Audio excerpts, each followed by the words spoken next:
Labis na nainsulto si Agatha sa paratang sa kanya ni Lucas. Dahil sa galit, ay hindi muna siya pumasok sa maid's quarter. Sa halip, ay nagpalipas siya ng ilang minuto sa harden. Doon niya pinakawalan ang mga pinipigilang luha. Hindi dapat malaman ng kanyang tiyahin ang masasakit na salitang binitawan ni Lucas laban sa kanya. Baka pagmulan pa iyon ng samaan ng loob ng mga ito. Kahit pamangkin siya nito, ay di hamak na mas mahabang panahon na pinagsamahan ng mga ito, kaya ayaw niyang may panigan na isa man sa kanila ang kanyang tiyahin. Malalagay ito sa alanganin. Nang sa palagay niya ay kalmado na siya, nagtungo siya sa kusina at uminom ng tubig. Naabutan niya roon ang kanyang tiyahin. "Oh, Agatha, ginabi ka yata. Kumain ka na ba?" Tanong nito sa kanya. Hindi siya makatingin dito dahil baka mapansin nito ang namumugtong mga mata niya. Ah, eh, kumain po kasi kami sa labas bago umuwi. Mahinang sagot niya. "May nangyari ba sa iyo, Agatha? Bakit matamlay ka yata?" Nag-aalalang tanong nito. Umiling siya, pero hindi pa rin siya humarap dito. "Pagod lang po siguro ako." Kung ganun, magpahinga ka na. Maaga ka pagigising bukas para maghanda ng almusal. Maaga raw aalis na maglola. Siya nga pala. Nakilala ka na nga pala ni Lucas. Anong tingin mo sa kanya? Mabait siya, di ba? Hindi agad siya nakaimik. Hindi niya alam kung papaano sasagutin ang tanong nito. Bumuntong hininga muna siya bago nagsalita. Opo, mabait po siya." Pagsasinungaling niya. Lumapit ito sa kanya. "Napanay ang kamay mo. Bakit may sugat ka?" Nag-aalalang tanong nito. "Wala po ito, tiya. Nabubog lang po ako kanina. Nilagyan ko na po ng gamot." Mag-ingat ka ng bata ka. Baka mamaya niyan kung anong disgrasya ang abutin mo." Sermon pa nito sa kanya. "Opo," matipid na sabi niya.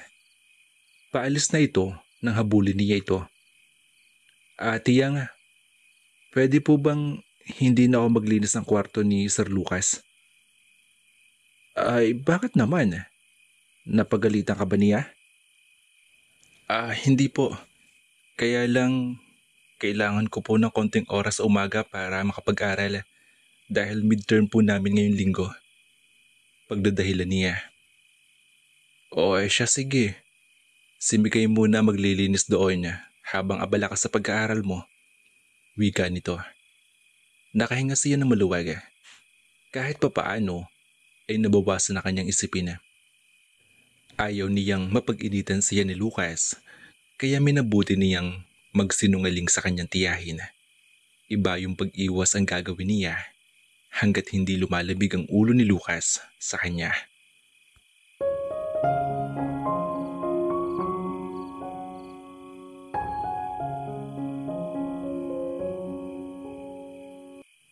Maagang gumising si Lucas. He was scheduled to start working at the office today. Dahil alam niyang magiging hectic ang buong araw niya, ay nagpasya siyang mag-swimming bago simulan ng unang araw niya sa trabaho. Naka-swimming trunks at may nakasabit na tuwalya sa kanyang balikat. Pumunta siya sa pool ng area. Pagdating niya roon, ay nakita niya si Agatha na nakaupo sa isang bench malapit sa swimming pool. Abala ito sa pagbabasa ng libro. Lumapit siya rito. Nakita niya ang labis na pagkagulat sa mukha nito nang tumayo siya sa harap nito. Tumayo ito mula sa kinauupuan at binati siya. "Good morning, Sir Lucas." Bati nito. Hindi ito makatingin ng diretso sa kanya. Marahil ay naiilang ito sa kanyang ayos. Napabuntong hininga siya nang makita ang takot nito, ang takot sa mga mata nito. Alam niyang hindi komportable ito sa ayos niya. Naka-swimming trunks siya at wala siyang suot na pang-itaas. Agatha, we seem to be bumping into each other frequently. Baka naman sinasadya mo to. Wika nito sa mapang-insultong boses. Umiling ito. Nagkakamali po kayo. Sige po, mauna na ako sa inyo. Paalam nito at patakbong lumayo ito sa kanya. Naiiling na natatawa siya habang pinagmamasa niya ang papalayong babae. Itinapon niya ang blanket sa upuan at pagkatapos ay nag-dive siya sa pula. Agatha point of view. Humihingal na bumalik si Agatha sa maid's quarter. Ang akala niyang tahimik na simula ng kanyang araw ay nasira ng dahil kay Lucas. Hindi niya maintindihan kung bakit labis ang paniniwala nito na inaakit niya ito. Sa totoo lang, ang dating paghangan na nararamdaman niya rito noong hindi pa niya nakikilala ito ay nabura na at napalitan ng inis at galit. Napaka-conceited kasi nito para isipin na lahat ng babae ay magkakagusto sa kanya. Kung sa bagay, taglay nito ang mga katangian ng isang Prince Charming. Matangkad ito, moreno, mayaman, at higit sa lahat, napakagwapo. Pero para sa kanya, ay isa siyang prinsipe na walang karisma. Isang lalaking masyadong bilib sa sarili at magaling manghusga ng kapwa. Kilala siya bilang napakabait na bata. Lumaki siya na walang nakakagalit. Pinakikisamahan niya ang mga taong nakapaligid sa kanya, kaya hindi niya lubos maisip kung bakit mainit ang dugo sa kanya ni Lucas. Hindi siya sanay na may kinaiinisan, kaya gustuhin man niyang magpaliwanag dito ay hindi niya magawa dahil alam niyang buo na ang ekspresyon nito sa kanya.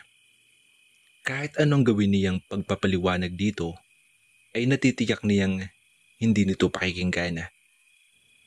Tila paniwalang-paniwala ito na isa nga siyang gold digger.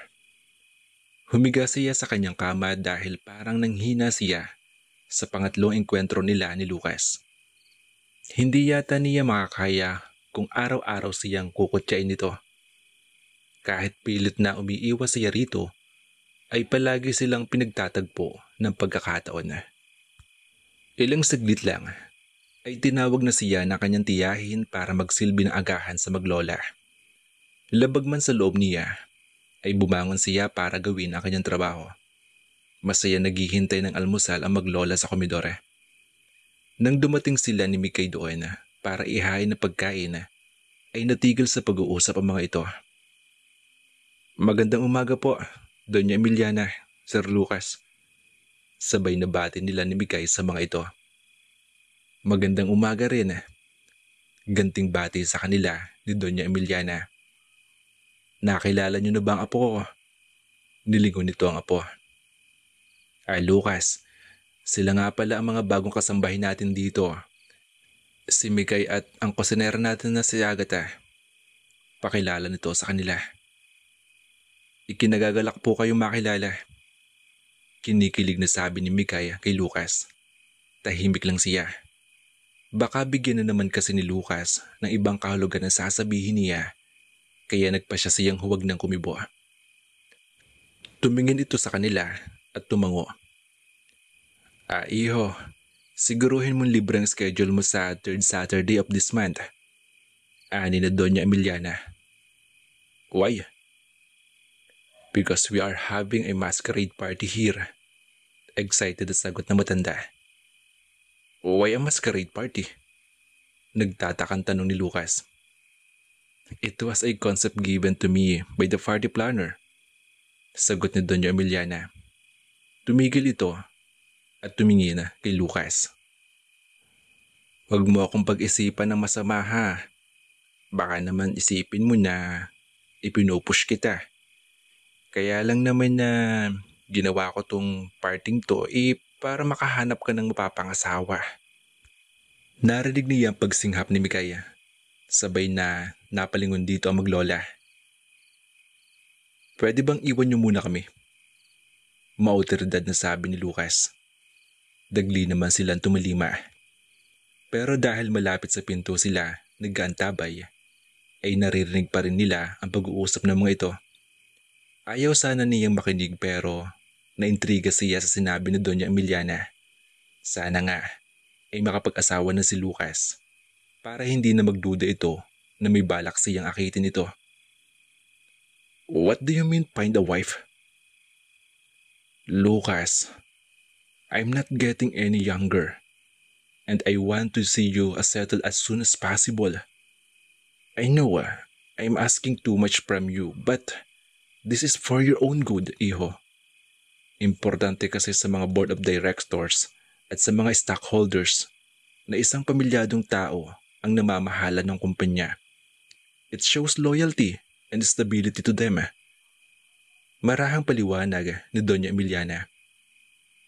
I understand where you're coming from. But let me adjust first with my job. Pasaan ba't iisipin ko rin ang pagpapamilya? Iho, I know. Hindi kita pepersahin mag-asawa agad. I just want you to meet someone potentially candidates to be your wife. Hindi kita didiktahan sa pipiliin mo. Just make sure the girl you'll marry is from a prominent family and someone who is within our social circle. Hindi na siya nagulat sa narinig na sinabi ni Doña Emiliana. Sino pa nga ba ang magpapakasala kundi ang magkakauri? Sa mga pelikula at sa mga nobela, nagtatagpo ang langit at lupa. Doon lang yun. Lahat ng tao ay may kanya-kanyang lugar sa mundo.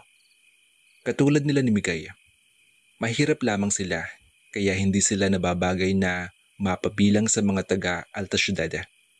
Kaya dapat ay maging malino kay Lucas na kailanman ay hindi siya nag-ambisyon na maging asawa ng isang mayamang katulad nito.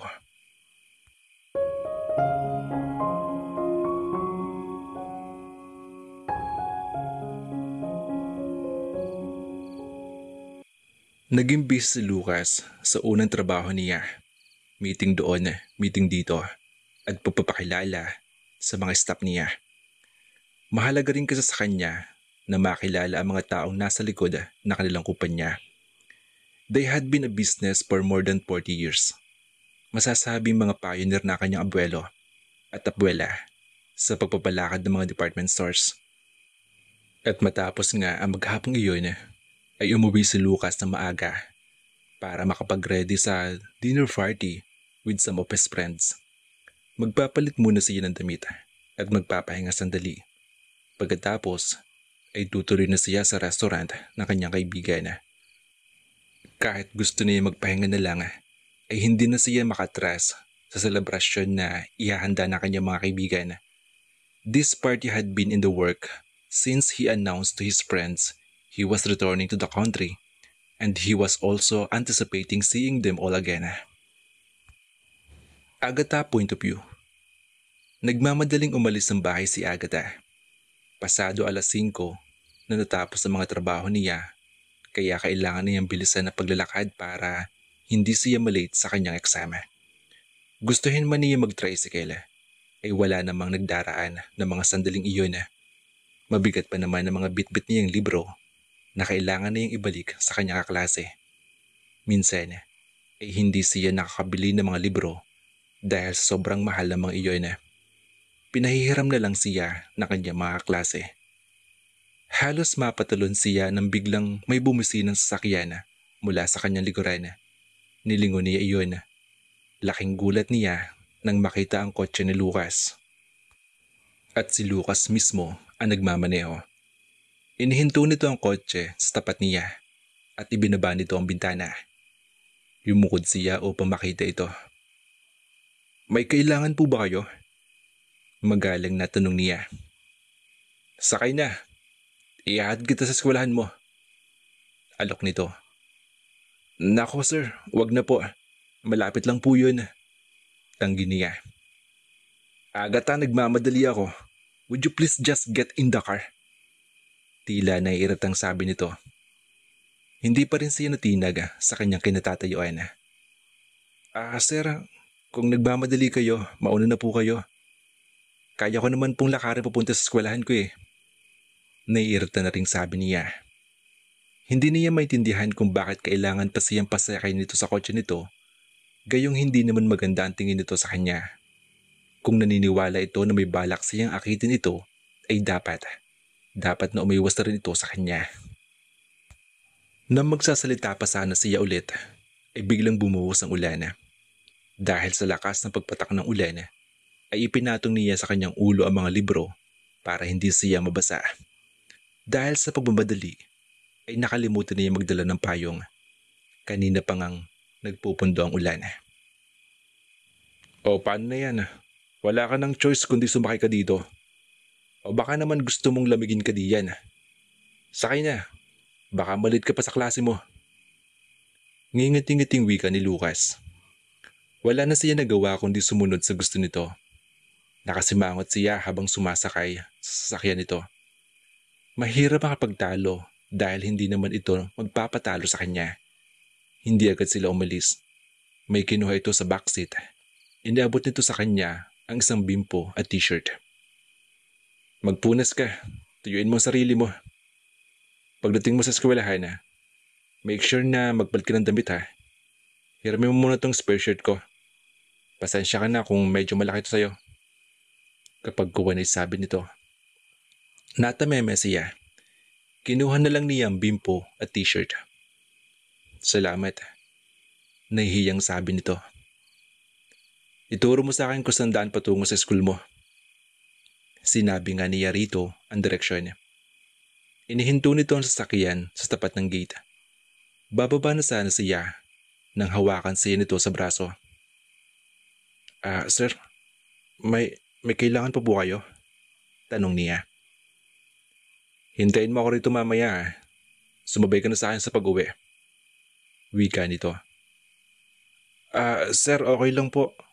Kaya ko po umuwi na mag-isa. Hindi nyo na po kailangan daanan ako dito. Pwede ba agad Malakas ang ulan. Tsaka wala kang payong. Kapag nagkasakit ka, ay mahirapan ang mga kasama mo sa bahay. At baka hindi ka makapasok sa klase mo. Ikaw rin ang mahirapan kaya huwag mo akong sawayin, okay? That's an order. Do you understand? Sabi nito sa mautardad na boses. Opo. Mahinang sagot niya. Bumaba na siya ng kotse. Pumunta agad siya ng ladies room para magpalit ng damit. Habang suot ang t-shirt ni Lucas, pakiramdam niya iyakap-yakap siya nito. Hindi niya maintindihan kung bakit bigla nag-iba ang pakikitungo nito sa kanya. Dati ay tila mabigat ang dugo nito sa kanya. Ngayon ay bigla ito nagpakita ng kabaitan. Dahil doon ay parang nabura na ang galit at inis niya rito. Sana nga ay mabura na rin sa isip nito ang unang ekspresyon nito sa kanya nang sa ganun ay maging maayos na ang pakikitungo nila sa isa't isa. Hindi naman niya inaasahin na magiging magkaibigan sila. Sapat na sa kanya maging cordial sila sa isa't isa. Ganado siya habang nag-e-exam. Isa siya sa mga nauna nakatapos. Baka kasi hinihintay na siya ni Lucas. Ayaw niyang paghintay na matagal ito at baka maidip ito at iwan siya. Naghintay na lang siya sa waiting shed sa labas ng eskwelahan. Malakas pa rin ang ulan pero hindi siya nababahala. Nag-aalala lang siya nang siya na lang naiwang mag-isa sa waiting shed. Lahat kasi ng mga klase niya ay nagsiuwian na. Tiningnan niya ang oras sa relo. Mag-aalas 11 na ng gabi. Kinakabahan na siya dahil noon lang siya ginabi sa daan nang walang kasama. Doon niya napagtanto na pinaasa lang siya nito at wala talaga itong balak na daanan siya. Nagpasya na lang siyang sagasaan ng malakas na ulan kaysa hintayin ng isang taong batid niya ay hindi na darating pa.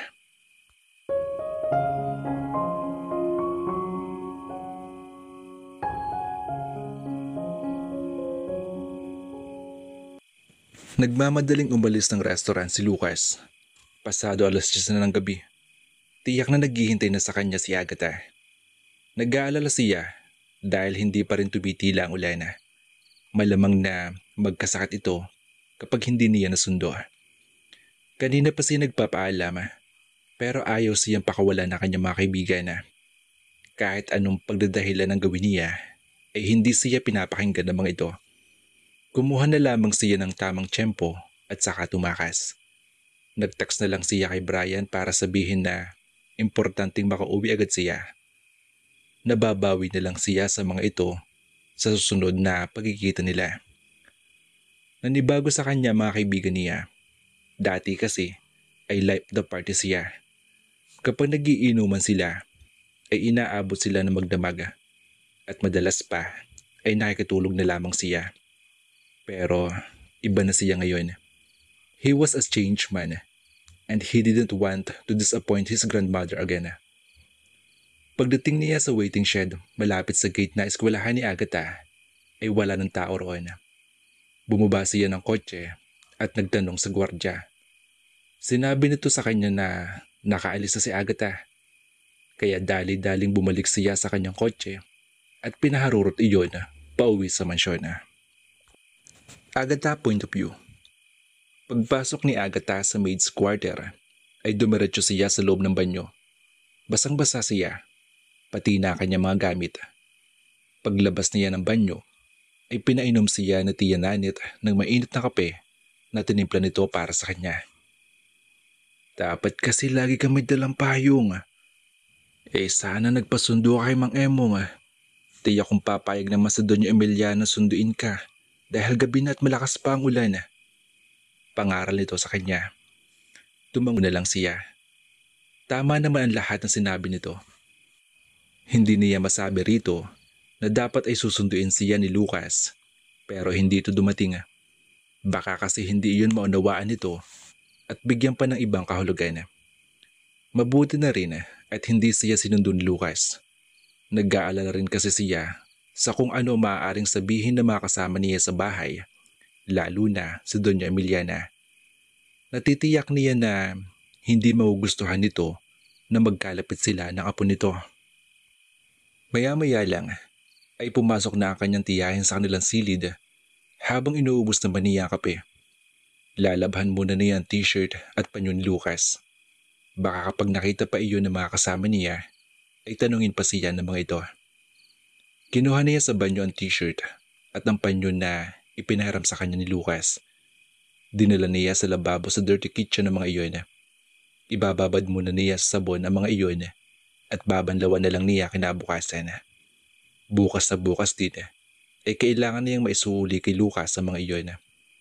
Pagkatapos maglaba, ay hinugasan na rin niya ang tasa na pinag-inuman niya ng kape. Nang matapos niya ang ginagawa, ay nagpahinga na siya. Samantala, nang oras ding iyon ay pinapanood ni Lucas si Agatha habang abala ito sa kusina. Hindi na siya nagpakita rito. Gusto lang niyang makonfirm na nakarating ng bahay si Agatha ng safe. Although he felt he should apologize, he decided against it. Sa tingin niya, hindi ito makikinig sa kanya. Hahayaan na lang niyang isipin nito ang gustong isipin nito tungkol sa kanya. He just realized he would just put himself in hot water if he continued being nice to her. Baka kasi mahulog ng tuluyan ang loob nito sa kanya. He didn't want to lead her on. Alam niyang masasaktan lang niya ang loob nito. At ayaw niyang mangyayari iyon. Kaya kailangan niyang tumigil. At saka launan, siguro'y maiintindihan ni Agatha kung bakit hindi siya pwedeng makapaglapit dito. Hindi sila para sa isa't isa. At kahit anong mangyari, yung attraction na nararamdaman niya para sa babae ay hindi pwedeng matuloy. Baka kasi kung ano pang sabihin ng family niya at baka magkagulo pa. Kinabukasan, mabigat na pakaramdam ni Agatha nang gumising siya. Panay ang pagbahin niya. Mukhang sinipon siya dahil sa pagkakabasa niya sa ulan. Gayunpaman, ay dali-dali pa rin siyang bumangon para maghanda ng almusal. Napansin ka agad ni Tia Nanit na tila matamlay siya. Agatha, may sakit ka ba? Nag-aalalang tanong nito. Umiling siya. Wala po to, konting sipon lang po. Nakong bata ka, Ang mabuti pa magpahinga ka na lang muna. Ako na magluluto sa maghapon. Humiga ka na lang uli at mamaya idadalhan kita ng gamot. Sige na, utos nito. Kinuha nito ang sandok na hawak niya at ito na nagpatuloy sa pagluluto. Wala na siyang nagawa kundi tumalima rito. Mabigat talaga ang pakiramdam niya. Bumalik siya sa kanilang kwarto at muling natulog. Lucas' point of view. Napansin ni Lucas na hindi si Agatha ay naghain ng almusal nila ng kanyang lola. Hindi na lang siya kumibo at hinayaan ang kanyang lola ang magtanong. Nanette, bakit ikaw naghahain ng almusal? Nasaan si Agatha? Medyo masama po kasi ang pakiramdam niya dahil naulalan po siya kagabi. Sagot ni Manny Nanette. Ay, ganun ba? Ay sige, hayaan mo muna siya magpahinga. Painumin mo siya ng gamot ha at huwag mo na rin muna siyang papasukin sa eskwelahan. Ang alam ko po ay may exam siya ngayon kaya pahadong papasok po iyon. Sagot ni Manny Nanette. Siya ipahatid mo at ipasundo mo na lamang kay Imong kung kinakailangan ha. Baka kung ano pang mangyari sa kanya sa daan kung hahayaan mo siya mag-isa. Tumango si Manang Nanette. Sige po, ako na po ang bahala. Nagilty siya sa narinig. Dahil sa kanya, kaya nagkasakit si Agatha. Inisip tuloy niya kung paano siya makakabawi rito. Halos hindi siya nakakain dahil sa pag-alala. O Lucas, bakit parang nakatulala ka riyan? May problema ba? Tanong ng kanyang lola. Wala po. Iniisip ko lang po ang trabaho. Lucas, huwag mo masyadong pagkaseryosohin ang trabaho. It will take a while bago mo magagmay ng trabaho. Just take your time. Yes, Lola. Sagot niya. Pagkatapos kumain, ay umalis sila para magtungo sa opisina. Balisa pa rin siya. Gusto sana niya munang silipin si Agatha at alamin ang kalagayan nito. Pero pinigilan niya ang kanyang sarili. Samantalang hindi nagpapigil si Agatha sa pagpasok sa klase. Kahit mataas ang kanyang lagnat, ay nagpumilit pa rin siyang pumasok dahil sa midterm exam niya. Napapayag naman siya na kanyang tiya na magpatid sa driver. Iyon daw maigpit na utos sa Doña Emiliana. Binilinan pa siya ng tiya Nanette na tumawag sa bahay kung ano oras siyang papasundo. Pinilit niya kumain ng marami para may lakas siya sa kanyang pagsusulit. Lucas' point of view. Nabugaran ni Lucas na masaya nagkakwentuhan sa dirty kitchen ang mga kasambahay habang naglilinis ng mga pinagkainan ng mga ito. Oo sir, may kailangan po ba kayo? Natatarantang tanong sa kanya ni Manang Nanette. Wala naman ho, sagot niya. Dinala ko lang ang mga pasalubong ko para sa inyo. Nakangiting inabot niya rito ang paper bag na naglalaman ng mga chocolate at ilang pirasong panyo at tabaniko. Pagkakuha ni Manang Nanette sa paper bag, ay isa-isa ibinigay nito sa mga kasamahan ang mga regalo niya. Salamat po sir, ang ganda-ganda po nito. Ani ni Migay. Itinaas pa nito ang hawak na abaniko. Oo nga po, segunda ni Manang Norma. Salamat po at naalala niyo kami. O wala pong anuman. Bigyan niyo rin po si Agatha, sabi niya. Tumango naman si Manang Nanette. Salamat po at pati si Agatha ay naalala niyong bigyan, sabi nito. Siya nga po pala. Pumasok po ba si Agatha? Pasimpleng tanong niya. Hindi po ba may sakit siya? Ang totoo, kaya siya pumunta sa kusina ay para kumustahin si Agatha. Dinala lang niya mga pasalubong niya para may dahilan siyang pumunta roon. Oo, sagot ni Manang Nanette. May exam daw kasi siya, kaya hindi siya pwedeng lumiban. Pero pagkatapos daw po ay uuwi agad siya. Susunduin po ba siya ng driver? Ang sabi ko'y tumawag siya kapag pauwi na siya para kahit tricycle ay may sumalubong sa kanya. Tumangutango siya. Manang, lalabas lang po ako sandali. Pagkuwan ay sabi niya. Sabihin niyo po kay Agatha pag tumawag siya na ako nang susundo sa kanya. Nako sir, wag na po at baka maabala lang kayo. Kahit si Mikay na lang sumundo sa kanya. Patanggi ni Manang Nanet. Aalis na po ako. Huwag niyo lang sabihin na ako susundo sa kanya. Sabihin niyo lang na maghintay siya sa labas ng gate. Pagpumilit ni Lucas. Nagulat si Agatha nang makita niya nakasandal si Lucas sa kotse nito na nakahinto sa labas ng gate ng eskwelahan. Dali-daling nilapitan niya ito. Sir Lucas, anong ginagawa niyo rito? I'm sorry. I'm a day too late sa pagsundo sa iyo. I'm sorry din dahil ako ang dahilan kaya nagkasakit ka. Wika nito. Binuksan nito ang pinto ng passenger seat para sa kanya. Wala siyang choice kundi sumakay. Sumakay na rin ito sa driver's seat. Pero hindi agad nito pinaandar ang sasakyan. Hayaan mo magpaliwanag kung bakit hindi kita nasundo kagabi. Pasakali nito. Wala po kayo dapat ipaliwanag, sabi niya. But I made a promise to you. At hindi ko nagawa yun. Hindi ko natupad. Sir, wag na po natin pag-usapan yun. Sa susunod din po ay wag niyo na po ako sunduin. Tiyak na hindi magugustuhan ni Doña Emiliana na nakikihilo-bilo po ako. Nakikihilo-bilo po kayo sa mga katulong. Pakiusap niya. Wala naman tayong ginagawang masama. At hindi naman ganun kakita ng isip ni Lola. Sir, alam kong mababa ang tingin niyo sa akin.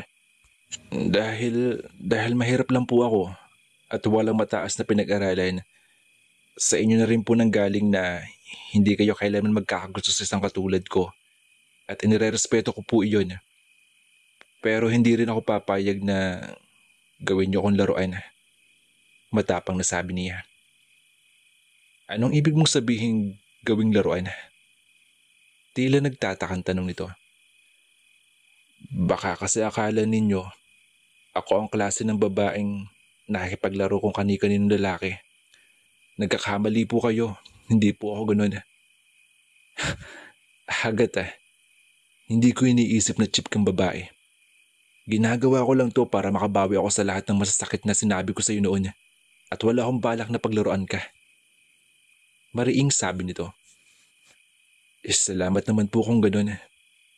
Magalang na sabi niya. Tahimik na sila habang nasa biyahe. Ibaba niyo na lang po ako sa kanto. Wika niya nang malapit na sila sa mansyon.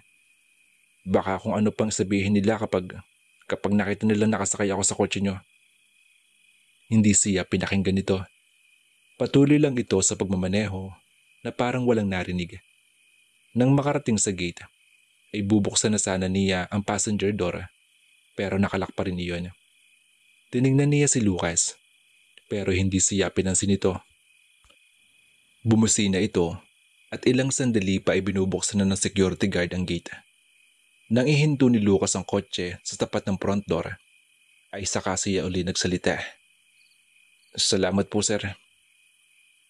Isipin mo na lang na wala to, okay? Sagot nito. Magkasabay silang bumaba ng kotse pero magkaibang daan ang kanilang tinahak. Ito, papasok sa mansyon. Habang siya ay nasa likuran, dumaan papunta sa maid's quarter. Sumapit ang araw ng Sabado. Abala sina Agatha para sa masquerade party kahit hindi sila ang magsisilbi sa mga bisita. On standby sila kapag nagkaroon aberya. Naglinis sila ng mabuti. Maaga pa lang ay dumating na ang party planner at ang catering van. Maraming bisita ang inaasahan darating. Kabilang na ang mga babaeng napili ni Doña Emiliana na ipakilala kay Lucas.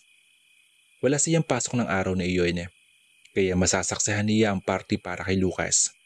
Katulad ng inaasahan niya, ay naging mailap na ito sa kanya.